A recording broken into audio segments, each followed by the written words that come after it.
आखिर ये 1600 करोड़ रुपए किस काम के लिए बैंक से निकाले जा रहे थे और उसमें डाले जा रहे थे? कानपुर और उन्नाव में ऑपरेट होने वाले इन खातों में कौन पैसा डाल रहा था और किस लिए निकाले जा रहे थे?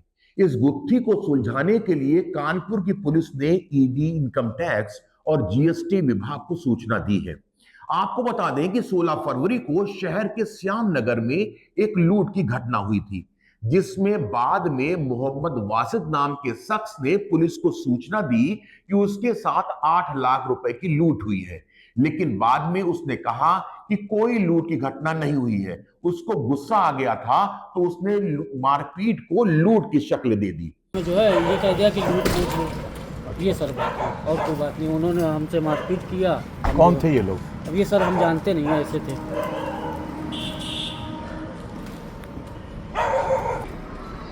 क्या नाम है आपका? सर मेरा मोहम्मद वासिद नाम है सर। क्या घटना हुई है? आपने बताया था कि हमारे साथ लूट की घटना हुई, सर क्या लूट हुआ नहीं, है? मैं क्या बताऊं घटना सर, है? हम लोग जो है बाइक से जा रहे थे। 2 व्यक्ति थे, हम थे और हमारे साथी जो है अरशद खान, हम दोनों साथ में थे। तो रॉन्ग साइड से जो बाइक वाले आ रहे थे उनसे हमारी टक्कर हो गई। तो वो लोग 4 लोग थे, 2 बाइक थी। तो हम लोग गिर गए, उसी में मारपीट होने लगी। हमारी उनसे मारपीट हुई। उन लोगों ने जो ईंटा उठा के मेरे सर पे मार दिया, उसको भी मार दिया और वो भाग गए। तो उसी गुस्से में, हम बीपी के मरीज़ हैं सर, तो हमारी तबीयत सही नहीं रहती। तो हमने जो गुस्से में जो बोल दिया कि वो लूट करके भाग रहे कि उनको पकड़ ले कोई, बस ये बात है सर। बताया जा रहा है कि आप लोग 2 लोग थे, कोई हैदर भी आपके साथ थे? नहीं, हैदर नहीं, अरशद खान जो है वो मेरा दोस्त है, वो एडमिट है, उसके ज़्यादा चोट आ गई है। जी। तो वो हाईलाइट में एडमिट है सर। ये बयान अपनी मर्जी से दे रहा है या किसी के दबाव नहीं, में किसी का कोई दबाव नहीं है, मैं अपनी मर्जी से दे रहा हूँ। मैं कोई कानूनी कार्रवाई सर नहीं चाहता, ना कोई ऐसी बात है। तो इसको मानते हैं कि आपके साथ कोई घटना नहीं हुई? नहीं, कोई घटना नहीं हुई सर मेरे साथ। इसको आप मानते हैं ना? कोई घटना नहीं हुई। ये तो बस एक इंटरनल वो था जो अभी बयान दिया था अभी इससे पहले लोगों को कि हमारे साथ लूट हो गई, तमंचा लगा के मारा गया। सर मैंने गुस्से में, घबराहट में सर बोल दिया। तो क्या ये घटना झूठी है आपकी? हाँ सर, ये झूठ है। हालांकि जब पुलिस ने पड़ताल की तो मालूम चला कि लूट तो हुई है, लेकिन वो पैसा हवाला के माध्यम से खपाया जा रहा था। तो लूटने वाले ने घटना होने से ही इनकार कर दिया। इस पूरे मामले में कानपुर और उन्नाव के ट्रेनरी और स्लॉटर हाउस संचालक का नाम भी सामने आ रहा है।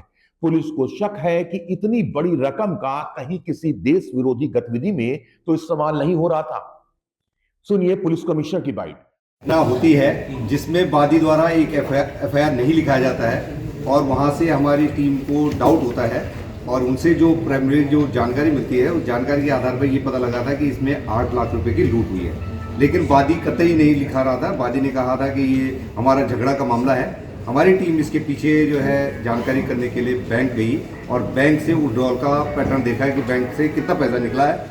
उसकी और जो लुटेरों की जानकारी करते करते हमको ये पता लगा है कि कुछ लोग इनमें से दिल्ली में जामा मस्जिद में उनके लोकेशन पे ले हैं, कश्मीर और नेपाल में भी इनकी मोबिलिटी का पता लगा। इतने बीच में हमारी टीम ने बैंकों की स्टडी करने के बाद ये देखा कि बैंक से भारी मात्रा में उस दिन 3 करोड़ 20 लाख रुपया कैश विड्रॉल हुआ था और ये पता लगा कि बाकी पैसा है वो बांट चुके थे कैश में और केवल जो है 25 लाख रुपया ही वो उनके कैरियर ले जा रहे थे और उनके साथ ये घटना हुई थी। ये 4 लड़के जो पकड़े गए हैं, दो इनकाउंटर में पकड़े गए हैं और 2 और पकड़े गए उनके, और 2 जो है रैकी करने वाले 6 टोटल इस ग्रुप के 6 लोगों को पकड़ा जा चुका है। और इनकी जो जानकारी हमको मिली है उसके आधार पर हमने जो है सारे बैंकों की इंफॉर्मेशन कलेक्ट करी है और इसमें जो मेन आदमी है जो जिसका ये पैसा था वो महफूज नाम का है। उसने अब तक उनके 14 खाते शुरुआती दौर में हमें पता लगा था और एक ही बैंक से, आईडीआई बैंक से उन्होंने 2.25 साल में 850 करोड़ रुपए का विड्रॉल, कैश विड्रॉल कर रखा था।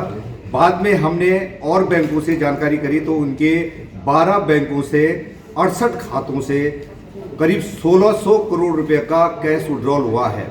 इनमें आसपास में फतेहपुर, उन्नाव और कानपुर से भारी मात्रा में इसमें पैसे डाले गए हैं और फिर पैसे का विड्रॉल हुआ है। हमारी टीम इसमें लगी हुई थी। ये कैश विड्रॉल हो रहा है तो कहीं एंटी नेशनल एक्टिविटी में तो इन्वॉल्व यूज नहीं हो रहा है। तो ये जो लड़के जब अभी जो पकड़े गए हैं उनसे पूछताछ करी गई है और क्योंकि ये क्रिमिनल हैं, शुद्ध रूप से लुटेरे थे, इनके पास सूचना थी, इसके आधार पर इन्होंने लूट की घटना करी। महफूज जो है यहाँ पर कैश में लोगों को बांटता है। बहुत सारी इंटरप्राइजेज इन्होंने फर्जी नामों से खुली हैं, जिसकी जांच पड़ताल की जा रही है, क्योंकि ये मामला बैंक को भारी पैसे से जुड़ा हुआ है, कैश विड्रॉल से जुड़ा है, जिसमें बैंक के द्वारा कुछ लापरवाही बरती गई है। टैक्स चोरी के जो है इसमें हमको सामने दिख रहा है, तो इसलिए हम लोग इसमें income tax department, GST department, ED और आरबीआई को अनुरोध करेंगे कि वो भी अपने स्तर पर इसकी जांच पड़ताल कराएं। सर, जो बैंक का पैसा लुटाया गया था, क्या वो भी उसमें आरोपी बनेंगे? इसलिए उन्होंने छिपाया पहले। ये जो अभी तक अभियुक्तों से हमें करीब 11 लाख रुपया कैश बरामद हो गया है, और जो अभियुक्त जिन लोगों के साथ घटना हुई थी, 2 लोगों के बासिद और अशरफ के साथ जो घटना हुई थी, ये दोनों के दोनों इस घटना में लिप्त नहीं पाए गए, पर ये कुरियर की तरह काम करते थे, बांटने का काम करते थे।